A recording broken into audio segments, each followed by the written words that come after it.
Hello students, welcome to my YouTube channel concept mentor. आज की class में हम क्वेश्चन नंबर 121 से लेकर 135 तक के क्वेश्चन को डिस्कस करेंगे। और ये सारे क्वेश्चन जो है मैंने पहले भी बताया था, ये मास्टरमाइंड एमसीक्यू टर्म 1 की बुक से ली गई है। स्टैंडर्ड बुक से ये सारे क्वेश्चन मैं करवा रहा हूँ। प्रीवियस वीडियो में मैंने 120 तक कराया हुआ है, जिसके सारे वीडियोज़ के लिंक आपको डिस्क्रिप्शन में या आप चैनल पे प्लेलिस्ट वाइज जाकर भी देख सकते हैं। जैसे ये ट्रिग्नोमेट्री का चैप्टर है, तो आप class 10th trigonometry short tricks के अंदर आप जाएंगे तो आपको वहाँ ओसवाल की बुक का भी सॉल्यूशन और इस बुक का भी सॉल्यूशन आपको वहाँ पे मिल जाएगा। आने वाले इस वीडियो में आपको बेसिक, कोई बच्चा अगर बेसिक मैथ्स की प्रिपरेशन कर रहा है तो उनके भी सॉल्यूशन आपको यहाँ पे आपको प्लेलिस्ट में ही जाकर मिल जाएगा। तो आई होप अगर आप चैनल पे नए हैं तो प्लीज़ हमारे चैनल को जरूर सब्सक्राइब करें और नोटिफिकेशन के लिए बेल आइकन के बटन को दबाएं, जिससे कि वीडियो के लेटेस्ट नोटिफिकेशन आपको मिलती रहे।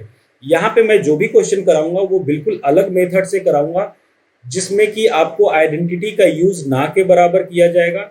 और ऐसे कई बार ट्रिग्नोमेट्रिक में वैल्यू यूज करते हैं अपन, जो कि जो नॉर्मल स्टूडेंट होते हैं क्लास 10th के, चाहे वो स्टैंडर्ड के हों चाहे वो बेसिक के हों, उनके लिए समझना थोड़ा सा मुश्किल होता है।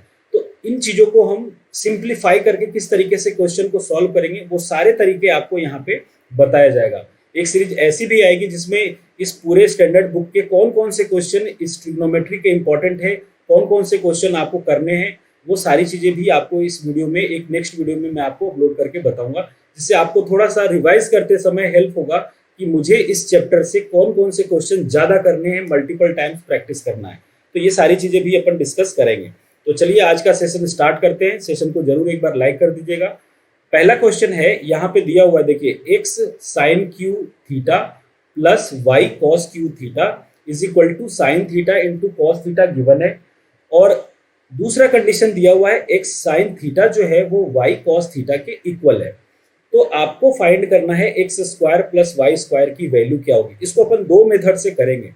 सबसे पहले देखिए, यहाँ पे जो गिवन है ना, उसको अपन लेके चलते हैं। ये दिया हुआ है x sine theta is equal to y cos theta.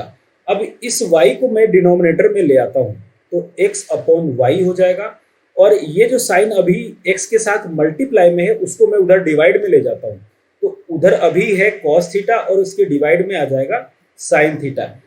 ये रेशियो का रिप्रेजेंटेशन है। ऐसे कंडीशन में जो एक्स की वैल्यू होगी वो होगी कॉस थीटा और वाई की वैल्यू होगी साइन थीटा। ठीक है। अब यही एक्स की जगह पे कॉस थीटा और वाई की जगह साइन थीटा जो है, आपको इस कंडीशन में रखकर चेक कर लेना है कि क्या आएगा। सबसे पहले ये चीज हम अपन यहाँ पे देखेंगे, और देखने के बाद अगर ये कंडीशन सेटिस्फाई हो रहा होगा इस वैल्यू के लिए, तो फिर हमारे लिए क्या होगा, एक्स की वैल्यू कॉस थीटा होगी और वाई की वैल्यू साइन थीटा होगी, जो यहाँ रख कर हम उसको स्क्वायर करके आंसर निकाल लेंगे। तो देखिए क्या करना पड़ेगा, एक्स की जगह आप कॉस थीटा रख दीजिए और इनटू में है sine cube theta, plus y की जगह साइन थीटा रख दीजिए और उसके साथ जो है वो है कॉस क्यू थीटा। और ऐसा करने से sign theta into cos theta आना चाहिए। अगर ये आ जाता है तो समझेंगे कि हमारी जो गिवन कंडीशन जो हमने वैल्यू रखी थी वो इसको सेटिस्फाई कर रहा है। और अगर सेटिस्फाई कर जाएगा तो एक्स का स्क्वायर, जो कि एक्स की वैल्यू कॉस थीटा है, वाई का स्क्वायर जो वाई की वैल्यू साइन थीटा, स्क्वायर करके हम वैल्यू को फाइंड कर लेंगे। तो देखिए यहाँ पे पूरे टर्म में आपको एक तो कॉस थीटा और एक साइन थीटा, दोनों साइड आपको कॉमन दिख रहा है, वो आप निकाल लीजिए। यहां से जब आप कॉस थीटा साइन थीटा बाहर लेंगे तो यहाँ पे बचेगा साइन स्क्वायर थीटा, और जब दूसरे साइड आप sine theta cos theta common लेंगे तो यहाँ पे बचेगा कॉस स्क्वायर थीटा। इसकी वैल्यू आइडेंटिटी से 1 होती है, जो किसके इक्वल आ गया, cos theta into sine theta. देखिए ये जो कंडीशन है वो बिल्कुल सेटिस्फाई कर रहा है। तो यहां से हमें ये पता चला कि x की वैल्यू रियली में जो है वो कॉस थीटा है और y की वैल्यू जो रियली में है वो साइन थीटा है। अब आपको क्या फाइंड करना है, x square plus y square. तो x square plus y square का मतलब हो गया x की जगह कॉस स्क्वायर थीटा और y की जगह साइन स्क्वायर थीटा। इसकी वैल्यू क्या होती है, 1, यानी कि ऑप्शन सी जो है इस क्वेश्चन का राइट आंसर हो जाएगा। ये आपको तरीका अपनाना है यहाँ पे क्वेश्चन को सॉल्व करने के लिए। ये हुआ हमारा पहला मेथड। अब दूसरे मेथड की बात करते हैं, देखिए उसको कैसे करेंगे। जैसे देखिए यहाँ पे जो दिया हुआ है, सबसे पहले एक्स साइन थीटा जो इक्वल है किसके, वाई कॉस थीटा के, ये आपको गिवन है। आप क्या करें, क्वेश्चन में जहां पर x साइन थीटा है ना, वहां पे y कॉस थीटा रख दीजिए। तो यानी कि जो हमारा इक्वेशन दिया हुआ वो इस तरीके से, x sine cube theta plus y cos cube theta, और इज इक्वल टू जो गिवन है वो लिख देता हूं मैं, sine theta into cos theta. अब मैं इसको ऐसा लिख सकता हूं, x sine theta into sine square theta, लिख सकते हैं, बिल्कुल लिख सकते हैं, plus y cos cube theta is equal to sine theta into cos theta. ये मैंने यहाँ पे लिखा है। मैंने वाई को इसलिए चेंज नहीं किया कि मुझे क्या करना है, पूरे इक्वेशन को या तो एक्स में चेंज कर देना है या वाई में चेंज कर देना। अगर मैं वाई की जगह पे एक्स साइन थीटा रख देता तो फिर बात बराबर पड़ जाती, फिर कोई मतलब नहीं रहता। तो मैं पूरे इक्वेशन को यहाँ पर चेंज करना चाह रहा हूँ, किसमें, y में, या आप x में चेंज कर दीजिए। तो देखिए x साइन थीटा जो गिवन है वो क्या है, वो y कॉस थीटा, यानी कि x साइन थीटा की जगह आप y कॉस थीटा रख दीजिए, और इनटू में आ जाएगा sine square theta plus y cos cube theta is equal to sine theta into cos theta. I hope आपको समझ में आ रहा होगा, एक एक कंडीशन को आप ढंग से देखें। अब अगर मैं यहाँ पे y cos थीटा कॉमन लेता हूँ तो यहाँ बचेगा साइन स्क्वायर थीटा, और यहाँ पर क्या बचेगा, यहाँ पे बचेगा आपकी वैल्यू जो आएगी, यहाँ पे अगर आप रखेंगे तो ये आ जाएगा cos स्क्वायर थीटा, क्योंकि y बाहर आ चुका है, is equal to sine theta into cos theta. अब इसकी वैल्यू 1 होती है, तो यानी हमारे पास जो वैल्यू आई है y is equal to y cos theta is equal to क्या आ गया, y cos theta is equal to sine theta into cos theta. अब ये कॉस से कॉस कैंसिल हो गया, तो y की वैल्यू क्या आ गई, साइन थीटा, y की वैल्यू क्या आ गई अपने पास, साइन थीटा। अब इस y की वैल्यू को आप इसी कंडीशन में वापस रखें, तो देखिए ये है हमारे पास condition, x sine theta is equal to y की वैल्यू अगर आप साइन थीटा रखेंगे और मल्टीप्लाई बाई कॉस थीटा है, तो साइन से साइन कैंसिल होगा, x की वैल्यू क्या आ गई, कॉस थीटा। अब देखिए दोनों चीज आ गई आपके पास, सेम पहले जैसा हमने किया था, x की वैल्यू भी आ गई और y की वैल्यू भी आ गई। अब आपको एक्स स्क्वायर करना है, तो एक्स स्क्वायर करेंगे तो कॉस स्क्वायर थीटा, और वाई स्क्वायर करेंगे तो साइन स्क्वायर थीटा, और इसकी वैल्यू क्या हो जाएगी, 1। तो इस तरीके से इसका आंसर जो होगा वो अभी भी ऑप्शन सी ही है इसका आंसर। आई होप मैंने अलग तरीके से आपको बताया, सिंप्लीफाई करके, मे बी बुक में कुछ अलग तरीके से सॉल्यूशन दिया हुआ हो, तो आप इस नए कंडीशन को समझे, यहाँ पे कोई भी चीज का लोड नहीं लेना अपने को, और आराम से इस क्वेश्चन को सॉल्व कर सकते हो। बहुत ही इंपॉर्टेंट क्वेश्चन है स्टैंडर्ड मैथ के हिसाब से। बढ़ते हैं नेक्स्ट क्वेश्चन की तरफ। देखिए सेकंड क्वेश्चन बहुत ही इंपॉर्टेंट क्वेश्चन है। इस क्वेश्चन में मैं आपको बुक का भी सॉल्यूशन दिखाऊंगा कि यहाँ पे स्टूडेंट को समझने में क्या दिक्कत आएगी। अपन क्या करते हैं, सबसे पहले वैल्यू पुट करके इसको सॉल्व करेंगे, ठीक है, बहुत ध्यान से समझिएगा। मैंने यहाँ पे रख दिया theta is equal to 45 degree. Reason बताता हूँ, अगर आप 0 रखेंगे तो साइन 0 अपॉन कॉस 0 होगा tan की वैल्यू, और cos 0 की वैल्यू होगी 1, साइन 0 की वैल्यू हो जाएगी 0। ये पूरा वैल्यू 0 होगा, ये भी पूरा वैल्यू 0 होगा, यानी m भी 0 और n भी 0। तो 0 इंटू 0 वैल्यू रखेंगे तो ये दोनों कंडीशन में फिर कंफ्यूजन हो जाएगा कि आंसर कौन सा होना चाहिए। तो इसलिए हम 0 को रख के नहीं सॉल्व करेंगे, हम यहाँ पे 0 नहीं रखेंगे। हमने इसीलिए वैल्यू को रखा है 45, और 45 रखने का कारण है कि सिंप्लीफाई हो जाएगा आराम से। आप 30 भी रख सकते हैं, 60 भी रख सकते हैं, आपकी इच्छा है। 90 और 0 यहाँ पे मत रखिए। तो मान लीजिए मैंने रख दिया यहाँ पे theta is equal to 45 degree. जब आप 45 रखेंगे तो m की वैल्यू हो जाएगी tan 45 1, और sin 45 हो जाएगा 1/√2। इसको सिंप्लीफाई करेंगे तो m की वैल्यू होगी एलसीएम लेने पर √2 प्लस 1/√2।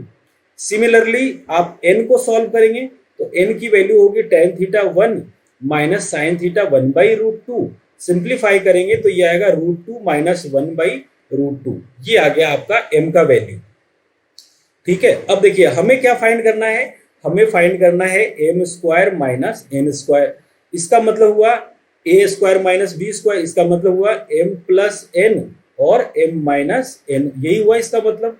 तो देखिए m प्लस n की वैल्यू अगर आप निकालेंगे यहाँ से, इन दोनों को ऐड करके, इन दोनों को ऐड करिएगा तो m प्लस n आएगा, और इन दोनों को सब्सट्रैक्ट करिएगा तो m माइनस n आएगा। तो हम यहाँ पे m प्लस n निकाल लेते हैं। m प्लस n निकालिएगा तो दोनों का एलसीएम होगा √2, दोनों का एलसीएम होगा √2। आप ऊपर में ऐड करेंगे तो ये आएगा √2 प्लस 1 और √2 माइनस 1, 1 से 1 कैंसिल, ये आ गया 2√2 अपॉन √2 ये आएगा। m प्लस n की वैल्यू जो हो गई वो क्या आ गई, m प्लस n की वैल्यू आई है 2 √2 अपॉन √2। अब यहाँ से सिंप्लीफाई करेंगे जब आप, तो ये √2 से √2 कैंसिल हो गया, m प्लस n की वैल्यू आ गई अपने पास 2। सिमिलरली हम क्या करते हैं, m माइनस n भी फाइंड कर लेते हैं। m माइनस n फाइंड करिएगा तो ये आएगा √2 प्लस 1 माइनस √2 और प्लस 1 अपॉन √2। यहाँ से √2 से √2 कैंसिल होगा और ये आएगा 2 अपॉन √2। इसको सिंप्लीफाई करेंगे तो √2 से मैं ऊपर और √2 से नीचे मल्टीप्लाई कर रहा हूँ। जब आप मल्टीप्लाई करेंगे तो √2 ये पूरा कैंसिल होके सिर्फ √2 आएगा। तो देखिए आपके पास जो वैल्यू आया है वो क्या आया है, m की वैल्यू तो m प्लस n, देखिए यहाँ पे m प्लस n की वैल्यू आई है 2 और m माइनस n की वैल्यू आई है √2। हमें m square minus n square की वैल्यू चाहिए, तो m प्लस n की जगह पे क्या लिख देंगे 2 और m माइनस n की जगह पे क्या लिख देंगे √2। यानी कि इस तरीके से m square minus n square की वैल्यू जो है वो 2√2 आ गई। अब ऑप्शन चेक करते हैं अपन कि कौन से ऑप्शन में ये वैल्यू आएगा, वही हमारा आंसर होगा। मैं सबसे पहले ही सी को चेक कर रहा हूं। देखिए यहाँ पे 4 लिख दिया जो दिया हुआ था, अब रूट लगा दिया जैसे लगाया हुआ है। m की वैल्यू है आपके पास क्या, m की वैल्यू है आपके पास √2 प्लस 1 अपॉन √2 और n की वैल्यू क्या है, इसको मल्टीप्लाई में n की वैल्यू है √2 माइनस 1 बाई √2। ठीक है, अब आप इसको सिंप्लीफाई करें तो ये क्या होगा 4 रूट अंडर, नीचे दोनों में √2 है तो यहाँ पे 2 आ जाएगा। ऊपर में a plus B a minus B है तो a स्क्वायर करेंगे यानी कि √2 का स्क्वायर करेंगे तो आएगा 2 और 1 का स्क्वायर करेंगे तो -1 और सिंप्लीफाई करिएगा तो ये आएगा 4 रूट अंडर 1/2 आ जाएगा। इसका मतलब हमारे पास जो क्वेश्चन मतलब जो सॉल्यूशन आया है वो आया 4 × 1/√2। आप क्या करें, √2 से ऊपर और √2 से नीचे मल्टीप्लाई कर दीजिए। √2 से मल्टीप्लाई करेंगे तो ये हो जाएगा 4√2 और नीचे में आएगा 2, ये भी कैंसिल होके क्या आ गया, यहाँ से कैंसिल होके 2√2 आ गया। अब देखिए जो हमने m square minus n square की वैल्यू निकाली थी 2√2, वही वैल्यू यहाँ पे भी 2√2 आया है। तो यानी कि सी ऑप्शन हमारा करेक्ट होगा। अब ए क्यों नहीं हो सकता, ए इसलिए नहीं होगा क्योंकि बाहर आने के बाद जब 2 रहेगा, मतलब इसमें जब कॉमन लेंगे आप तो यहाँ पे √2 की वैल्यू आ जाएगी, तो जिसकी वजह से ये नहीं हो सकता। और ये दोनों कंडीशन भी आप चेक करेंगे तो वहां पे आंसर आपको नहीं मिलेगा। तो इस तरीके से सी ऑप्शन करेक्ट है। अब मैं आपको एक बार बुक का सॉल्यूशन दिखा देता हूं कि बुक में इन्होंने कैसा करा है और वहां से स्टूडेंट को समझने में क्या दिक्कत आती है वो आप देखें एक बार। देखिए बुक के सॉल्यूशन में ये सारी चीजें समझ में आ रही है कि इस तरीके से इन्होंने आइडेंटिटी लगाया, इसको सॉल्व किया, लेकिन इस स्टेप के बाद ये जो स्टेप इन्होंने लिखा है यहाँ पे माइनस लिख के इसको इस तरीके से जो किया है वो स्टूडेंट के समझ में आना और उस स्टेप को फॉलो करना बहुत ही मुश्किल होगा कि उनको यही समझ में नहीं आएगा कि इन्होंने माइनस करके साइन स्क्वायर थीटा कैसे किया। तो ऐसी चीजों से बचने के लिए मैंने वो चीज बताया कि आप वैल्यू पुट करके थोड़ा सा आइडिया लेके प्रैक्टिस करके आप इन चीजों को सॉल्व कर सकते हैं। आई होप आपको समझ में आया होगा। बढ़ते हैं अब अपन नेक्स्ट क्वेश्चन की तरफ। नेक्स्ट क्वेश्चन दिया हुआ है, देखिए यहाँ पे लिखा कहा गया है कि थीटा जो है ना वो 0 से π/4 के बीच में है, यानी कि 30 हो सकता है बस, और कुछ भी नहीं ले सकते आप, 30 के अलावा कुछ भी नहीं ले सकते। Then the simplest form of 1 - 2 sin theta cos theta की वैल्यू क्या होगी। अगर मैंने यहाँ वैल्यू पुट करके सॉल्व करना चाहा, मैंने ये चीज करके देखी थी, तो वहां पे कैलकुलेशन कॉम्प्लिकेटेड हो रहा है। आप करके देखिएगा कि आप सोचेंगे कि सर ने यहाँ पे वैल्यू रख के क्यों नहीं किया। तो वैल्यू रखने के बाद कैलकुलेशन जो है वो थोड़ा सा टफ हो रहा है। तो अपन उस चीजों से बचने के लिए हमें यहाँ पे हिंट मिल रहा है, उसका यूज करेंगे। और वो क्या है, आप देखें यहाँ पे ये दिया हुआ है 1, यहाँ पे 1 - 2 sin थीटा और cos थीटा दिया हुआ है। 1 की जगह पे आप लिख ये मैं वो भी रीजन बता रहा हूँ कि क्यों आपके माइंड में ये चीज कैसे आएगा। आप यहाँ देख रहे हैं कि ये साइन और ये कॉस है, साइन और कॉस है, और यहाँ पे 1 है और 2 इसके साथ मल्टीप्लाई, यानी 2ab वाला कुछ टर्म आ रहा है। अगर मैं इस फॉर्मूले की बात करूं तो आपको ये ध्यान हो a² + b² - 2ab का टर्म आ रहा है, तो ये 2ab है। अगर मैं इधर a² + b² कुछ ऐसा क्रिएट कर दूं तो आपका काम हो जाएगा। आप 1 को लिख सकते हैं क्या, cos square theta plus sign square theta, क्योंकि इसकी वैल्यू 1 होती है, और माइनस जो लिखा हुआ था 2 sign theta into cos theta, वो एज इट इज हमने इसको नोट डाउन करा है। अब देखिए यहाँ पे अगर आप इसको a माने तो a का स्क्वायर, b माने तो b का स्क्वायर और माइनस 2ab, यानी ये होल चीज को आप लिख सकते हैं cos theta minus sine theta का होल स्क्वायर। इस होल स्क्वायर से ये रूट कैंसिल हो जाएगा और आपका आंसर हो जाएगा cos theta minus sine theta. ये ज्यादा इजी पड़ा, वैल्यू पुट करते तो आपको बहुत कैलकुलेशन करना पड़ता। हाँ, अगर यहाँ रूट नहीं होता तो वैल्यू पुट से काम हो जाता, लेकिन रूट की वजह से उस रूट को हटाने के लिए बहुत मेहनत करनी पड़ेगी आपको। तो उससे अच्छा तरीका है कि आप इसको अपनाकर आंसर निकाल सकते हैं। तो यहां से ऑप्शन बी जो है आपका करेक्ट आंसर हो जाएगा। नेक्स्ट क्वेश्चन है, अब देखिए यहाँ पे आप रखिए वैल्यू, कोई दिक्कत नहीं है, क्योंकि बहुत ही आसान सा, कुछ भी एक्सप्रेशन में रूट वूट कुछ नहीं है, आप लगाएं वैल्यू और आंसर निकालिए। आप अगर यहाँ पे रख देते हैं वैल्यू, कुछ भी रख दीजिए, जैसे मान लीजिए थीटा रखने पर ये 0 हो रहा है ना, कॉसेक थीटा अगर मैं रख सकते हैं, वैसे कोई दिक्कत नहीं है, कॉसेक है, कॉट होता तब दिक्कत होती। आप कॉसेक थीटा की जगह यहाँ पे थीटा की जगह आप 45 यूज कर लीजिए, थीटा की जगह आप 45 यूज करेंगे तो कॉसेक थीटा की वैल्यू होती है √2, तो ये हो जाएगा √2 का स्क्वायर माइनस 1, और इससे मल्टीप्लाई हो जाएगा tan 45 की वैल्यू होती है 1, जो 1 का स्क्वायर करेंगे। अब देखिए √2 का स्क्वायर क्या होगा 2 माइनस 1 इंटू 1, इसको सॉल्व करेंगे तो ये आएगा 1 और इंटू 1, आंसर इज द 1। अब देखिए यहाँ पे आपको 45 रखने पर दो वैल्यू आ रहा है, एक तो खुद 1 है और एक 45 1 है, बाकी तो कोई आना नहीं है, यानी कि ऑप्शन बी और सी में कंफ्यूजन हो गया कि आंसर कौन सा हो सकता है। तो हम क्या करते हैं ऐसे कंडीशन में, एक बार दूसरी वैल्यू के लिए और चेक कर लेते हैं, और इस बार वैल्यू हम रख देते हैं थीटा इज इक्वल टू, मान लेते हैं 30 डिग्री रख देते हैं यहाँ पे, ठीक है। थीटा इज इक्वल टू जब 30 रखिएगा तो कॉसेक 30 की वैल्यू होती है 2, और 2 का स्क्वायर माइनस 1, और इसको मल्टीप्लाई करेंगे, साइन 30 की वैल्यू होती है 1/√3, और जिसका कर दिया हमने स्क्वायर। देखिए यहाँ पे है 4, 2 का स्क्वायर होगा 4, 4 माइनस 1 3, 3 इंटू 1/3, ये भी कैंसिल हुआ, इसका भी आंसर आ गया 1। अब देखिए यहाँ पे भी आंसर क्या आया है 1 ही आया है, जबकि कॉट 30 की वैल्यू 1 थोड़ी ना होती है, तो यहाँ पे बी ऑप्शन आपका करेक्ट आंसर होगा। कॉट थीटा हमने इसलिए आंसर नहीं लिखा क्योंकि कॉट 30 डिग्री की वैल्यू जो है वो 1 नहीं होती, तो इसलिए यहाँ पे ऑप्शन बी आपका राइट आंसर होगा। कभी भी कोई वैल्यू रखने पर अगर दो चीजों में सेम आ जाता है, दो ऑप्शन में सेम आ रहा है, तो आप एक और वैल्यू को रखकर चेक कर लीजिए।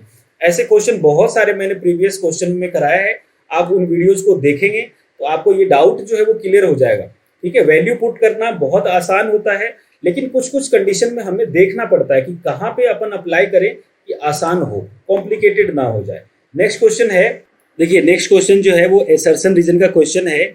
इसमें क्या है कि आपको कंडीशन दिया हुआ है एसर्शन का भी और रीजन का भी, हो सकता है एसर्शन का ही रीजन बताया हुआ हो, पहले वाले कंडीशन का ही दूसरे में उसका रीजन बताया हुआ हो, मे बी पहला वाला करेक्ट हो, मे बी दूसरा वाला भी करेक्ट हो, मे बी पहले वाले का दूसरा जो है करेक्ट एक्सप्लेनेशन हो, मे बी नहीं हो, तो सारी चीजें कंडीशन पे डिपेंड करेगी। अपन पहले क्वेश्चन को सॉल्व करेंगे, उनके कंडीशन को समझेंगे, देन ऑप्शन को देखेंगे कि कौन सा कंडीशन इसको सेटिस्फाई कर रहा है। तो देखिए यहाँ पे दिया हुआ है कि the value of each trigonometric ratio, trigonometric ratio क्या होता है, tan थीटा, साइन थीटा, ये जितने भी हैं ये सारे ट्रिग्नोमेट्रिक रेशियो कहलाते हैं। Trigonometric ratio of an angle का मतलब एंगल कौन सा हो गया, एंगल का मतलब हुआ कि यहाँ पर एंगल की बात हो रही है, theta is equal to 30 degree, 0 degree, 90 degree, 60 degree, कुछ भी एंगल हो सकता है। ये वेरी नहीं करेगा जब ट्रायंगल का लेंथ जो है ना वो आप do not very with the length of the side. अब आप ये देखें कि tan थीटा की वैल्यू जो है हम यहाँ पे लिखते हैं कोई सा भी वैल्यू, चाहे साइन का हो, ये मान लीजिए यहाँ पे ये 90 है, मैंने इस एंगल को ले लिया 60 डिग्री, तो मेरे लिए अगर मैं यहाँ पे एंगल ए लिखूं और साइन ए की वैल्यू लिखना चाहूंगा तो साइन ए का मतलब हुआ कि साइन 60 डिग्री लिखना चाह रहा हूँ, और साइन 60 की वैल्यू क्या होगी मेरे लिए √3/2, चाहे कोई भी वैल्यू ले आप, ये लेंथ आपका कुछ भी हो, आप एंगल हमेशा यही लिखते हैं, आज से पहले कुछ भी सॉल्व किया हो तो आप ये लिखते हैं कि अगर आपका ये वाला एंगल ये है तो इसमें साइन की जो ट्रिग्नोमेट्रिक रेशियो की वैल्यू होगी वो क्या होगी √3/2। अगर आप बात करें साइन 45 की तो साइन 45 ये लेंथ कुछ भी हो, आपको ये नहीं पता कि इन सब की लेंथ क्या है, आप इसकी वैल्यू क्या लिखते हो 1/√2, यानी कि इसका लेंथ से कोई रिलेशन नहीं है। तो इस तरीके से कह सकते हैं कि ये वाला जो कंडीशन एसर्शन है वो क्या है, ट्रू है। एसर्शन जो है वो ट्रू है। अब इसका रीजन पढ़ते हैं। In the right triangle ABC, ये देखिए ये राइट एंगल ट्रायंगल है एबीसी, ये हमने यहाँ पे बी को लिखा है 90 डिग्री, तो यहाँ पे कर देते हैं 90 degree. A is equal to theta, यहाँ पे थीटा मान लेते हैं और इसको ए कर देते हैं, और ये इसको कर देते हैं सी। यहाँ पे कह रहा है कि sine theta is equal to B C upon A C, बिल्कुल, क्योंकि साइन थीटा के लिए बी सी जो होगा वो परपेंडिकुलर होगा और ए सी जो है वो हाइपोटेनियस होगा। बी सी अपॉन ए सी ये लिया है, जो कि लेस देन 1 होगा। ये कह रहा है कि ये जो है ये वैल्यू लेस देन 1 होगा। अब देखिए आपको भी पता है कि साइन की कोई सी भी वैल्यू ले, आप वैल्यू जो अपन देखते हैं साइन थीटा की, आप यहाँ पे समझे साइन थीटा की जो हम वैल्यू पढ़ते हैं वो 0 से लेकर 90 के बीच में हमने पढ़ा है, और 0 डिग्री की वैल्यू 0, और उसके बाद ये होता है 1/2, फिर होता है 1/√2, फिर होता है √3/2, ये सारी चीजें होती है। अब आप देखिए कि यहाँ AC जो है परपेंडिकुलर अपॉन हाइपोटेनियस, AC जो है यहाँ पे हाइपोटेनियस है, यहाँ पे AC क्या है वो हाइपोटेनियस है। तो AC तो हो गया आपका हाइपोटेनियस और परपेंडिकुलर हो गया, यहाँ पे मान लीजिए मैंने परपेंडिकुलर ही लिखा है। तो आप ये देखिए कि ये हाइपोटेनियस यहाँ पे सबसे बड़ी साइड होती है। बड़ी साइड को जब आप छोटे से, यानी कि अगर डिनोमिनेटर बड़ा हो तो उसकी वैल्यू तो लेस देन 1 ही होगी, ये तो कंफर्म है। दूसरा दिया हुआ है कि cos theta is equal to, cos theta का फॉर्मूला होता है बेस अपॉन हाइपोटेनियस। अब बेस अपॉन हाइपोटेनियस में देखिए फिर ये बेस जो हाइपोटेनियस जो है वो बड़ा हो गया, है ना। हाइपोटेनियस भी यहाँ पे बड़ा हो गया कि हाँ भाई ये हाइपोटेनियस जो है वो यहाँ पे ग्रेटर है, तो मे बी इसकी भी वैल्यू लेस देन 1 हो। लेकिन आप ये देखें कि ये जो रिलेशन था, जो पहले में रेशियो के बारे में डिफाइन कर रहे थे, वो लेंथ पे डिपेंड कर रहा था, लेंथ और एंगल की बात हो रही थी। यहाँ पे जो है इसका, यहाँ पे as the hypotenuse is the longest side ये लिखा हुआ है, तो यानी कि ये कंडीशन तो हम समझ रहे हैं कि हाँ ये हो सकता है। तो यहाँ पे जो कंडीशन है कि assertion is true but reason is false, ये कंडीशन दिया हुआ है। बट रीजन तो इसका करेक्ट है, रीजन जो है वो ऐसा तो है नहीं कि रीजन फॉल्स है, दोनों कंडीशन में लेस देन 1 होगा, यहाँ भी लेस देन 1 है और यहाँ भी लेस देन 1 है। रीजन क्या है, क्योंकि हाइपोटेनियस जो है बड़ी साइड है, डिनोमिनेटर अगर बड़ा हो तो नंबर जो है वो छोटा हो जाता है। तो आप देखें कि ये इसका करेक्ट आंसर सी नहीं होगा, और एसर्शन इज फॉल्स ये डी भी नहीं होगा। बी ऑप्शन पढ़ते हैं, both assertion and reason are true, दोनों एसर्शन और रीजन जो है वो ट्रू है, but reason is not correct explanation of assertion A. तो यहाँ पे बी ऑप्शन करेक्ट होगा, क्योंकि रीजन भी करेक्ट है और एसर्शन भी करेक्ट है, लेकिन पहले कंडीशन को रीजन जो है वो करेक्टली एक्सप्लेन नहीं कर रहा है, क्योंकि वो लेंथ और एंगल की बात हो रही थी, यहाँ उनके बीच में वैल्यू की बात हो रही थी, ग्रेटर देन 1 होगा या लेस देन 1 होगा। तो इस तरीके से ऑप्शन बी जो है इसका करेक्ट आंसर होगा। बढ़ते नेक्स्ट क्वेश्चन की तरफ। देखिए क्वेश्चन नंबर 2 दिया हुआ है, in a right triangle ABC right angle at B. यहाँ पे मैंने मान लीजिए इस तरीके से एक ट्रायंगल बना लिया, आप कंडीशन को ढंग से बस देखें और उसको लिख दीजिए और उसको सॉल्व करेंगे तो आंसर आएगा कि यहाँ पे राइट एंगल एट बी पे है, तो बी पे मैंने राइट एंगल बनाया। Sine A is equal to 8/17, मैंने यहाँ पे ए लिख दिया और यहाँ पे सी लिख दिया। तो sine A is equal to दिया हुआ है 8/17, यानी कि परपेंडिकुलर है 8 और हाइपोटेनियस है 17, है ना। परपेंडिकुलर है 8 और हाइपोटेनियस है 17, तो परपेंडिकुलर ये हो जाएगा 8 और ये हो जाएगा 17, ठीक है। Then cos A is equal to, अब ये कह रहा है कि cos A is equal to जो है वो क्या होना चाहिए। तो सबसे पहले आप बेस निकाल के देखें कि बेस क्या होगा। 17 का स्क्वायर होता है 289 और 8 का स्क्वायर होता है 64। जब आप इसको सब्सट्रैक्ट करेंगे तो ये आ जाएगा 225, और 225 किसका स्क्वायर रूट है 15 का, तो यानी कि बेस जो है वो 15 आ गया। तो ये कह रहा है कि कॉस ए की वैल्यू जो है वो 15/17 होना चाहिए। तो कॉस की वैल्यू होती है बेस अपॉन हाइपोटेनियस, जो कि 15/17 आ रहा है, और tan a की जो वैल्यू है वो 8/15 होना चाहिए। tan a की वैल्यू होती है परपेंडिकुलर अपॉन बेस, जो कि 8/15 आ रहा है, यानी कि इसका मतलब है कि एसर्शन जो है वो करेक्ट है, बिल्कुल करेक्ट है, सारे कंडीशन को यहाँ पे फॉलो कर रहा है। दूसरी चीज कहा जा रहा है यहाँ पे, for acute angle theta cos theta जो है वो हाइपोटेनियस अपॉन बेस होता है और टेन थीटा जो है वो बेस अपॉन परपेंडिकुलर होता है। टेन थीटा जो है वो बेस अपॉन परपेंडिकुलर नहीं, परपेंडिकुलर अपॉन बेस होता है।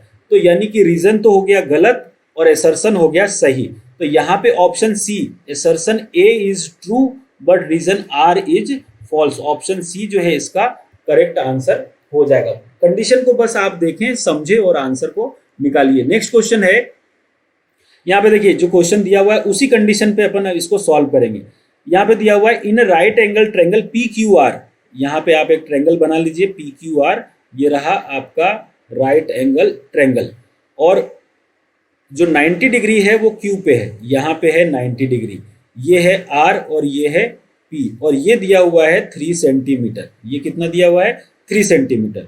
अब ये कहा जा रहा है कि P R minus P Q is equal to 1, ये कंडीशन दिया हुआ है P R minus P Q जो है वो कितना है 1 है।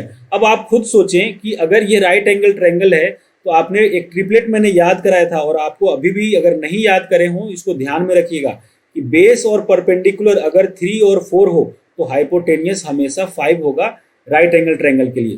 तो ये अगर 3 दिया हुआ है तो ये 4 हो जाएगा और ये कितना हो जाएगा 5, डायरेक्ट ध्यान में रखिए। अब आप कंडीशन को देखें कि पी आर की वैल्यू यहाँ पे कहा है कि P R minus P Q is equal to 1 होना चाहिए।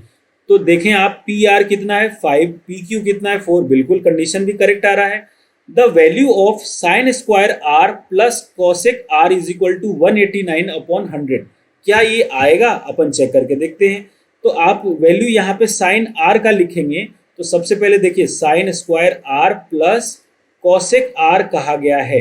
तो देखिए साइन आर की जो वैल्यू होगी वो क्या होगी, परपेंडिकुलर अपॉन हाइपोटेनियस यानी कि 4 अपॉन 5 और साइन आर के लिए जब इसका स्क्वायर करेंगे तो ये आएगा 16/25 और कॉसेक आर की वैल्यू इसी को रिवर्स कर दीजिए, कॉसेक आर की वैल्यू हो जाएगी 25 अपॉन 16, ये आ जाएगा। यानी कि साइन आर जो है वो कॉसेक आर का उल्टा होता है और ये है साइन स्क्वायर आर और ये दिया हुआ है, सॉरी यहाँ पे देखिए मैंने इसी का स्क्वायर कर दिया जो कि रॉन्ग है ना। कॉसेक आर की जो वैल्यू होगी वो क्या होगी, इसका रिवर्स होगा। इसका रिवर्स कहने का मतलब यहाँ पे जो वैल्यू होगी वो 5 अपॉन 4 होगी, है ना। आप इसको ढंग से समझे, मैंने क्या किया इसका स्क्वायर, ये यहाँ पे ये जो वैल्यू है वो साइन स्क्वायर आर है और मैंने इसी का रिवर्स कर दिया, जबकि रिवर्स कॉसेक का साइन का होना चाहिए, तो ये होगा 5/4, ठीक है। अब आप ये वैल्यू यहाँ पे रखें तो साइन स्क्वायर आर की जगह लिखेंगे 16/25 और कॉसेक आर की जगह लिखेंगे 5/4। इन दोनों का एलसीएम होगा 100, 25 को 100 से डिवाइड करेंगे 4 टाइम्स तो 16 4 जा 64, ये जाएगा 25 टाइम्स और 25 को 120 मतलब 25 को 5 से मल्टीप्लाई करेंगे तो ये आएगा 125, दोनों को ऐड करेंगे तो ये आएगा 9, 6 और 2 8 और 189 अपॉन 100। तो ये भी कंडीशन बिल्कुल करेक्ट है, ये बिल्कुल सही है। अब यहाँ पे एसर्शन तो हमारा करेक्ट हो गया। रीजन की बात करते हैं। रीजन में दिया हुआ है कि साइन स्क्वायर ए को आप ये लिख सकते हैं, बिल्कुल अपन रिप्रेजेंट करते हैं साइन स्क्वायर ए और साइन ए का होल स्क्वायर, ये दोनों एक ही चीज है। और दूसरा दिया हुआ है कि cosec A is equal to sec A का इनवर्स, इस माइनस का साइन का मतलब है इनवर्स यानी कि जस्ट उसका रिवर्स। तो कॉसेक का रिवर्स तो साइन ए होता है, सेक ए तो होता ही नहीं है, ये सेक ए तो बिल्कुल करेक्ट नहीं है, यहाँ पे साइन ए होना चाहिए। तो यानी कि रीजन हमारा सही नहीं है, एसर्शन हमारा सही है। और इस कंडीशन में आप ये देखें कि ऑप्शन सी जो है assertion A is true but reason R is false, यानी ऑप्शन सी जो है इसका करेक्ट आंसर हो जाएगा। तो सारे कंडीशन को आपको ढंग से पढ़कर और समझना है, आंसर आ जाएगा। नेक्स्ट क्वेश्चन है, देखिए नेक्स्ट क्वेश्चन में दिया हुआ है कि एसर्शन ए दिया हुआ है A B C D is a rectangle, यहाँ पे A B C D is a rectangle दिया हुआ है। मान लीजिए मैंने ये एक रेक्टेंगल बना लिया इस तरीके से, शायद फिगर गिवन भी हो, मैंने फिगर लिया नहीं है तो आप यहाँ पे देख लीजिए A B C D is a rectangle और ए सी जो है वो ए यूनिट दिया हुआ है। मैं एक डायग्राम इस तरीके से ये ले लेता हूँ, A B C D is a rectangle और एंगल सी ए बी का मतलब हो गया ये इस तरीके से बना है सी ए बी, ये सी ए बी है और सी ए बी कितना दिया हुआ है 60 डिग्री, ये एंगल कितना होगा, रेक्टेंगल है तो 90 डिग्री, तो फिर ये कितना होगा 30 डिग्री, ये हमने बना दिया। AC is equal to A unit दिया हुआ है, AC कितना दिया हुआ है, A यूनिट। तो कहा जा रहा है कि the area of rectangle is rectangle of ABCD is √3/4 A square, √3/2 A square, ये होना चाहिए, है ना, ये कहा जा रहा है। तो अपन सॉल्व करके देखते हैं। अब आप ये देखिए, बिल्कुल ध्यान से समझना है, मैं यहाँ पे समझा रहा हूँ, आप यहाँ देखें ढंग से इसको, कि मान लीजिए ये एक ट्रायंगल है हमारा, ठीक है, ये ट्रायंगल हमने मान लिया, ये एंगल है हमारा 60 डिग्री, और ये है A, ये है B, सॉरी यहाँ पे है B, और यहाँ पे A, और ये C, बिल्कुल सही है। अब आप tan थीटा देखें यहाँ पे, तो हमने tan 60 लिया, और tan 60 की वैल्यू क्या होती है, tan 60 की वैल्यू होती है √3, और नीचे में क्या आ जाएगा 1, यानी कि परपेंडिकुलर तो है √3 और बेस है इसका 1। इस 60 के लिए परपेंडिकुलर ये होगा √3 और ये हो जाएगा 1। जब हाइपोटेनियस निकालेंगे तो हाइपोटेनियस की वैल्यू आएगी 2, हाइपोटेनियस की वैल्यू कितनी आएगी, 2 आएगी। तो अब आप कंपेयर करें कि यानी कि ये जो हाइपोटेनियस है ना वो किसके इक्वल है, 2 के इक्वल है, और ये कितना होना चाहिए, ये √3 होना चाहिए, और ये 1 होना चाहिए, जो एंगल हमने tan के साथ लिया है। ऐसे कॉन्सेप्ट मैंने प्रीवियस में भी बताया, आप बहुत आसानी से यहाँ से निकाल सकते हैं। तो देखिए, अगर 2 जो है वो A के इक्वल है तो 1 किसके इक्वल हो जाएगा, A/2 का, क्योंकि आपको लेंथ और परपेंडिकुलर दोनों निकालना है। तो जब 1 जो है A/2 के इक्वल हो गया तो √3 किसके इक्वल हो जाएगा, ये हो जाएगा √3/2 इंटू A के इक्वल, √3/2 इंटू A के इक्वल, यानी इसकी जो वैल्यू है वो आएगी √3A/2 और A की जो वैल्यू है वो आएगी A/2।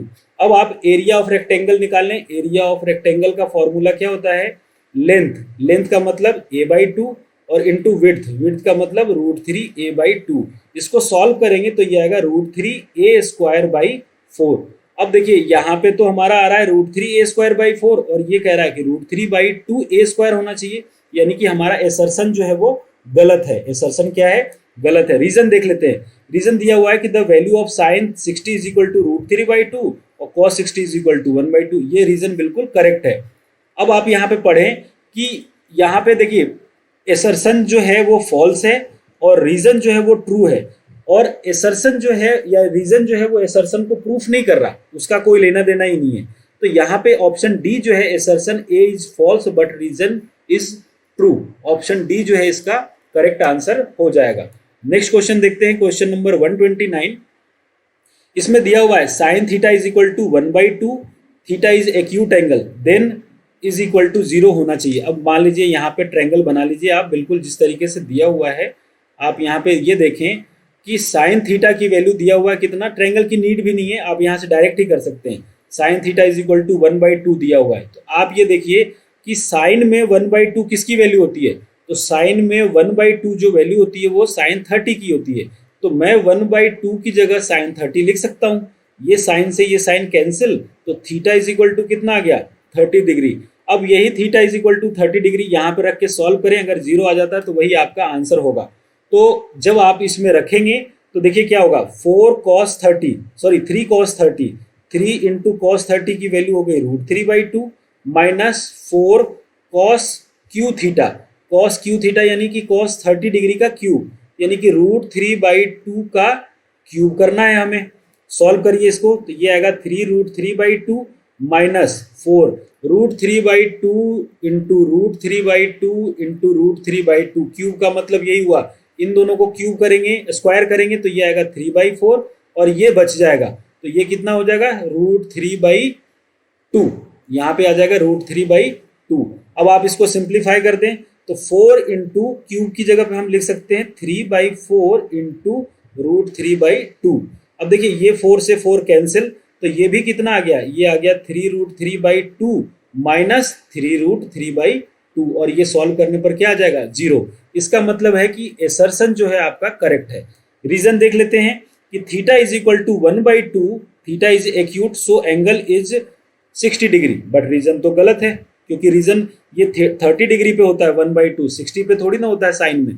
तो इसीलिए हम यहाँ से क्या कह सकते हैं कि यहाँ पे एसर्शन तो बिल्कुल सही है बट रीजन जो है वो रॉन्ग है, यानी ऑप्शन सी जो है इसका करेक्ट आंसर हो जाएगा। नेक्स्ट क्वेश्चन है क्वेश्चन नंबर 130। देखिए यहाँ पे दिया हुआ है कि sine cos square A minus sine square A is equal to 1, tan square A minus sec square A is equal to 1 are trigonometric identity, जो कि रॉन्ग है। रियल आइडेंटिटी क्या है? Sine square A plus cos square A is equal to 1 और sec square A minus tan square A is equal to 1। तो यानी कि assertion तो हो गया गलत। अब आगे पढ़ते हैं। An equation involving trigonometric ratio of an angle is called trigonometric identity if it is true for all value of angle involve. ये रीजन जो है आपका यहाँ पे जो दिया हुआ है कंडीशन के हिसाब से वो सही है, क्योंकि जो वैल्यू लेते हैं अपन, जो एंगल इन्वॉल्व होता है उसके हिसाब से हम आइडेंटिटी लगाते हैं। तो यहाँ पे जो ऑप्शन है assertion A is false but reason R is true, यानी कि ऑप्शन डी इसका राइट आंसर हो जाएगा। क्वेश्चन नंबर 131 है कि if sec theta plus tan theta is equal to x then the value of sine theta is equal to x square minus 1 upon x square plus 1। अब देखिए यहाँ जो condition दिया हुआ है sec theta plus tan theta is equal to क्या दिया हुआ है? एक्स। हम वैल्यू पुट करके ही काम करेंगे। यहाँ पे भी हम क्या करते हैं कि यहाँ पे थीटा इज इक्वल टू रख देते हैं 0।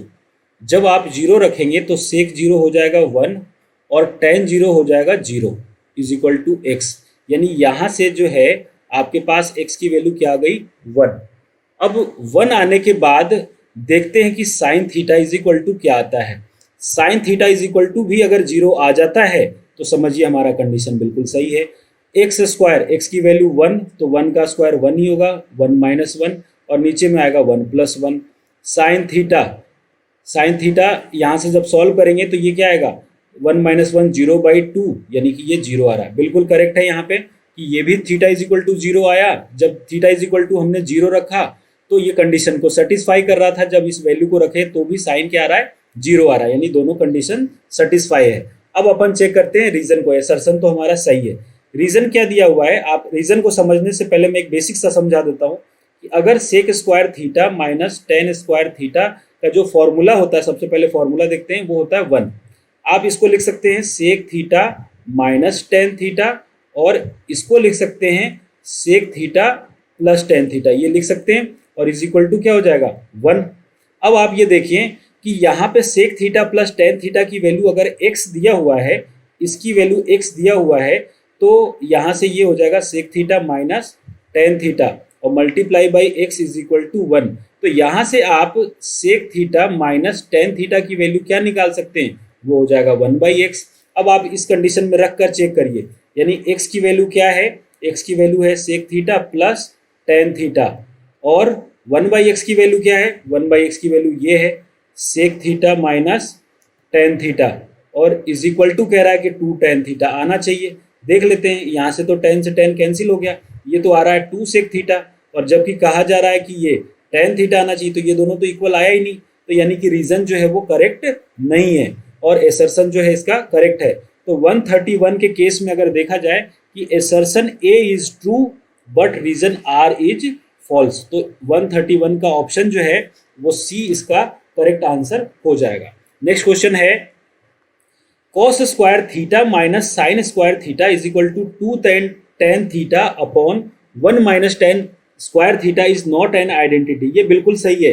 एक जब आप 11th क्लास में जाएंगे तो एक आइडेंटिटी इस तरीके का है भी, लेकिन वो ये नहीं है जो आपको यहाँ पे कहा जा रहा है। वहाँ पे फॉर्मूला अलग होता है, 2 tan theta upon 1 minus 2 tan square theta होता है या 2 tan स्क्वायर थीटा माइनस 1 होता है। तो ये आइडेंटिटी नहीं है और ये कहा जा रहा है कि नॉट एन आइडेंटिटी, यानी कि एसर्शन जो है वो ट्रू है।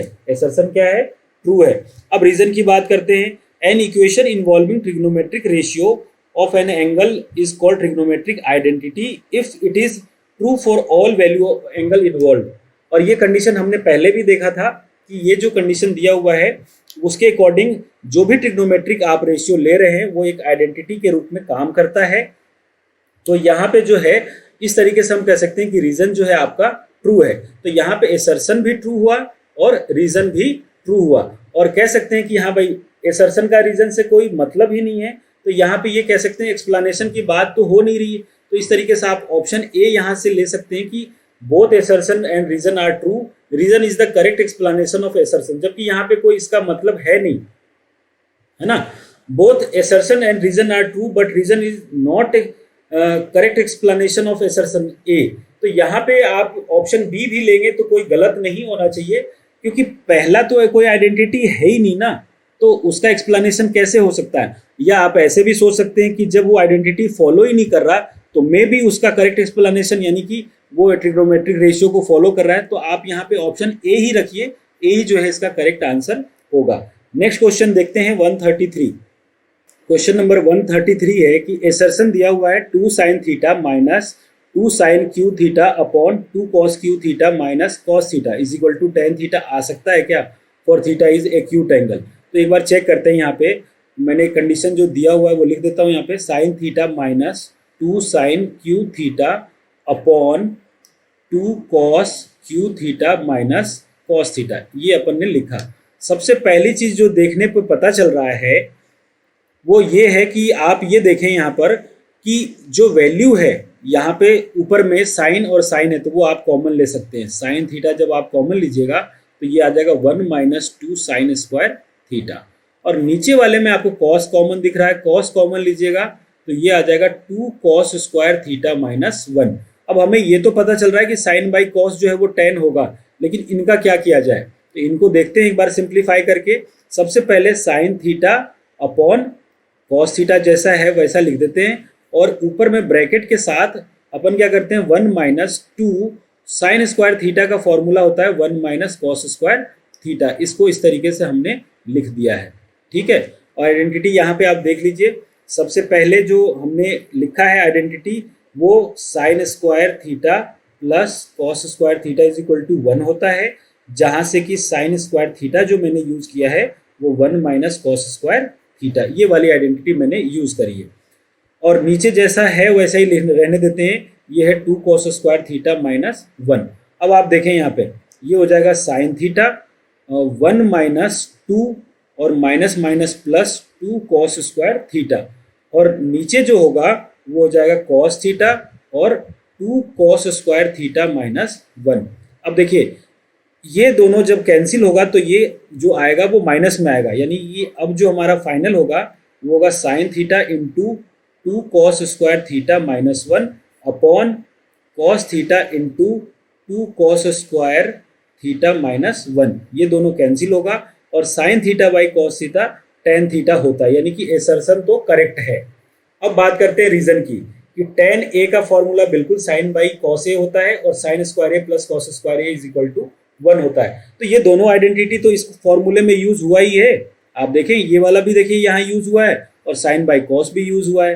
तो यहाँ पे ऑप्शन ए जो है both assertion and reason are true and reason R is the correct explanation of assertion, क्योंकि ये दोनों आइडेंटिटी इसमें यूज हुई है। तो 133 का जो ऑप्शन ए है इसका करेक्ट आंसर हो जाएगा। बढ़ते हैं नेक्स्ट क्वेश्चन की तरफ। यहाँ पे देखिए दिया हुआ है sine theta is equal to 4/3, sine theta is equal to 4/3 is not possible. अब पहले बना के देख लें अपन। ये देखिए ये मान लीजिए एंगल थीटा हो, यहाँ पे एंगल जो है थीटा है और ये दिया हुआ है sine theta is equal to 4/3, और 4/3 का मतलब परपेंडिकुलर 4 और हाइपोटेनियस 3। आपको खुद पता है, आप ये जानते हैं कि हाइपोटेनियस जो है वो ट्रायंगल की सबसे बड़ी साइड होती है, तो ये कैसे कम हो सकता है परपेंडिकुलर से। तो ये रीजन तो पॉसिबल नहीं है, यानी कि असर्शन तो हमारा ट्रू है। अब यहाँ पे देखें hypotenuse is the largest side in any right angle triangle, ये बिल्कुल करेक्ट है। तो यहाँ पे दोनों चीजें सही है और इसका रीजन भी सही है, तो यानी कि 134 का भी ऑप्शन ए जो है राइट आंसर हो जाएगा कि both assertion and reason are true but and reason is the correct explanation of assertion A, यानी कि ऑप्शन ए ही इसका करेक्ट आंसर होगा। आज के सेशन के लास्ट क्वेश्चन की तरफ अपन चलते हैं। लास्ट क्वेश्चन है कि sine square 67 plus cos square 67 is equal to 1। ये आइडेंटिटी देखिए दोनों में थीटा जो है 67 कॉमन है, यानी कि ये एक्चुअल में यही आइडेंटिटी यूज हो रहा है sine square theta plus cos square theta, जो किसके इक्वल है 1 के इक्वल है। दूसरा कह रहा है for any value of theta sine square theta plus cos square theta is equal to 1। तो यहाँ पे भी देखिए कोई सा भी वैल्यू आप थीटा ले, चाहे 30 ले चाहे 45 ले, हमेशा दोनों का सम इस आइडेंटिटी को फॉलो करेगा। तो यहाँ पे भी कंडीशन क्या हो जाएगा, both assertion and reason are true और रीजन जो है वो करेक्ट एक्सप्लेनेशन है एसर्शन का, यानी कि ऑप्शन ए यहाँ पे भी करेक्ट आंसर हो जाएगा। तो स्टूडेंट्स, इस तरीके से हमने आज के भी सीरीज में 15 क्वेश्चन कंप्लीट किए। जो भी एसर्शन रीजन के तरीके हैं वो मैंने आपको डिस्कस करा, बताया, समझाया। आई होप आपको सेशन पसंद आया होगा। अगर आपको सेशन अच्छा लगा है, चीज़ें समझ में आ रही है, तो प्लीज़ वीडियो को लाइक करें, शेयर करें और जितना हो सके इसको फॉरवर्ड करें, जिससे कि हमें चैनल को स्टार्टिंग में सपोर्ट मिल सके। इसी तरीके से नेक्स्ट सीरीज में मिलते हैं, जिसमें कुछ और क्वेश्चन को अपन करेंगे, जो कि बचे हुए जो केस स्टडी क्वेश्चन है शायद अगले सीरीज में स्टार्ट हो जाएगा। और मैं कोशिश कर रहा हूँ जितना जल्दी हो सारे चैप्टर्स अपलोड हो जाएं, जिससे कि आपको बहुत ही ज़्यादा बेनिफिट मिल सके। तो आप चैनल के साथ बने रहें। चैनल पे अगर आप नए हैं, पहली बार हमारी वीडियो देख रहे हैं, तो प्लीज़ ज़रूर सब्सक्राइब करें और नोटिफिकेशन के लिए बेल आइकन के बटन को दबाएं, जिससे कि वीडियो की लेटेस्ट नोटिफिकेशन आपको मिलती रहे। तो मिलते हैं फिर नेक्स्ट सीरीज में, तब तक ऑल द बेस्ट।